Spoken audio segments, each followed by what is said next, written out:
Bien, doctores, continuamos. A ver, ahora seguimos con las preguntas de neoplasias. El enunciado 235 dice, ¿cuál es el tumor benigno más frecuente del esófago? En el caso del esófago, el tumor benigno más frecuente es el leiomioma. ¿Ok? Corresponden a los leiomiomas. Bien. Se tratan los leiomiomas solamente si son sintomáticos, solamente si tienen síntomas, es decir, si generan, entre paréntesis, el síntoma más común de los tumores, que es disfagia, ¿no es cierto? U obstrucción al paso de los alimentos, evidentemente primero a sólidos y después puede progresar a líquidos. Y los tamaños que pueden generar estos síntomas son aquellos mayores a 5 centímetros. ¿Ok? Ese es el esófago. Tumor benigno, leiomioma. Vamos con el tumor benigno más frecuente del estómago. En el caso del estómago siempre hay una discusión sobre cuál es el benigno más frecuente, porque tiene dos.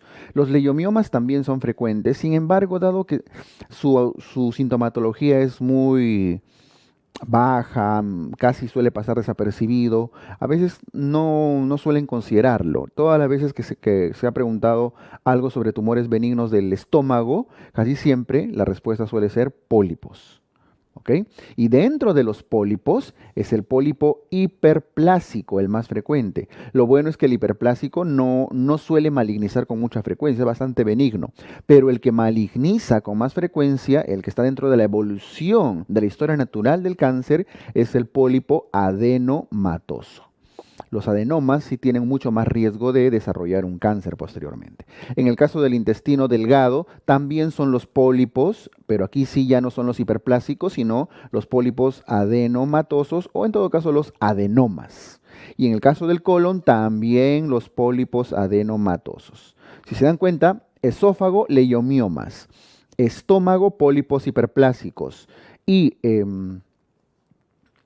intestino delgado y grueso, pólipos adenomatosos.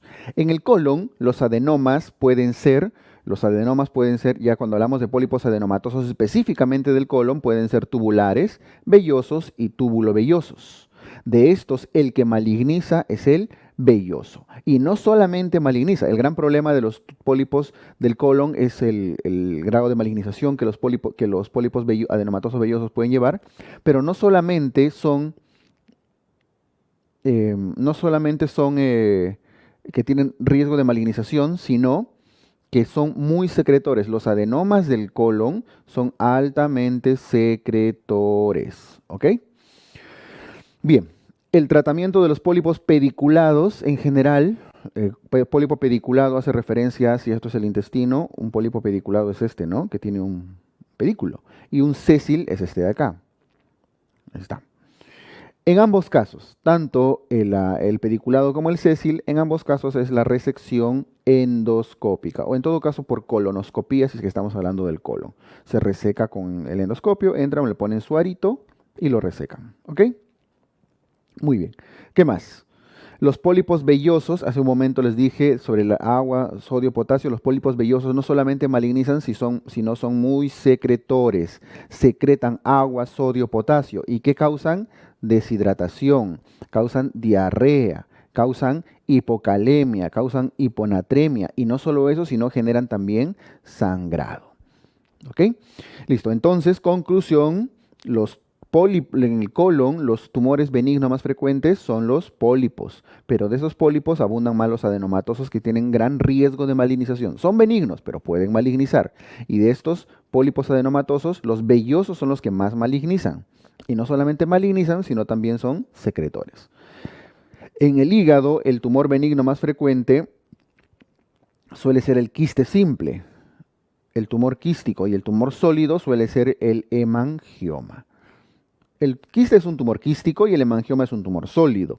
Ambos son los más frecuentes. Ahora, si les ponen los dos, ¿cuál de los siguientes es más frecuente? Esto ya ha venido con un poquito más de frecuencia, el quiste simple.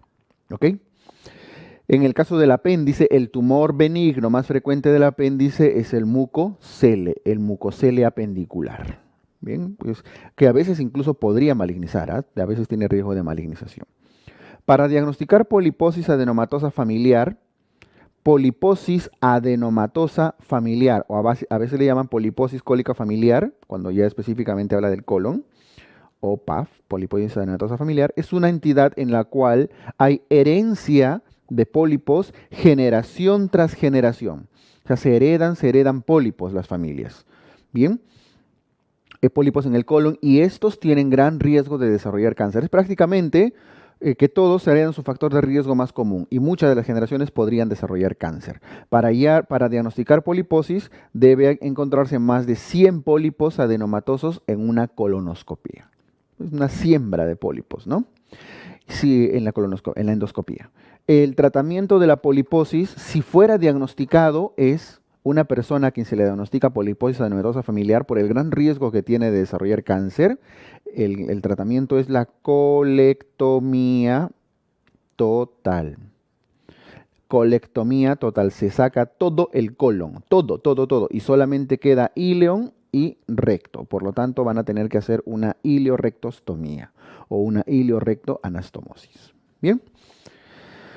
Las combinaciones de pólipos más tumores cerebrales, tumores intracraneales, es el síndrome de Turcot.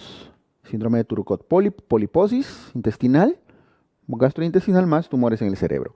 Cuando es una poliposis, ya también, pero con osteomas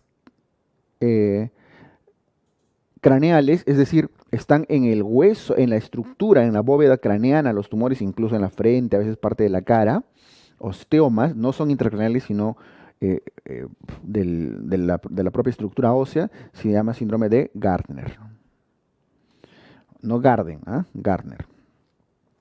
¿Ok? Cuando son ya también, entonces, con tumores cerebrales, Turcot, con osteomas craneales, Gardner. Cuando son amartomas, un tipo de tumor que no es muy maligno, pero se asocia a pigmentación mucocutánea, puntitos negros en la boca, en la faringe, en la lengua, incluso que puede llegar hacia el esófago, ese es el síndrome de Peutz-Jeghers, que es un poco más preguntado, ¿no? Amartomas gastrointestinales con pigmentaciones mucocutáneas, y no solo eso, sino que Peutz-Jeghers, no olviden que tiene riesgo incrementado, aumenta el riesgo de cáncer de mama, cáncer de páncreas. Bien, el síndrome de es Rubalcaba. Lo voy a escribir de nuevo, ¿ya? Rubalcaba, Riley, Banayan. Cualquiera de los nombres. Riley, Banayan, Rubalcaba a veces le llaman. Cualquier combinación.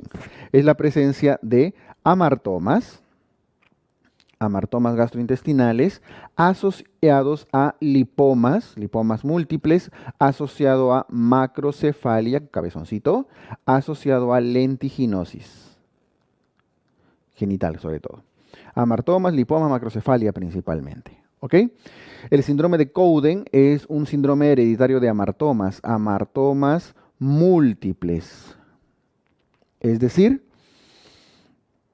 se heredan tumores amartomatosos en todas partes del cuerpo, no solo gastrointestinal, sino a veces hasta en tejidos blandos, etc. ¿Ok? Listo. De todas estas combinaciones de tumores, el que con más frecuencia se pregunta suele ser Peutz-Jeghers. ¿Ok? Muy bien. El síndrome de Lynch es el síndrome de cáncer no asociado a poliposis, cáncer hereditario, pero no asociado a poliposis, a diferencia de los otros que están acá, que toda esta lista que ven, casi todos pueden tener algún tipo de poliposis asociada. Bien.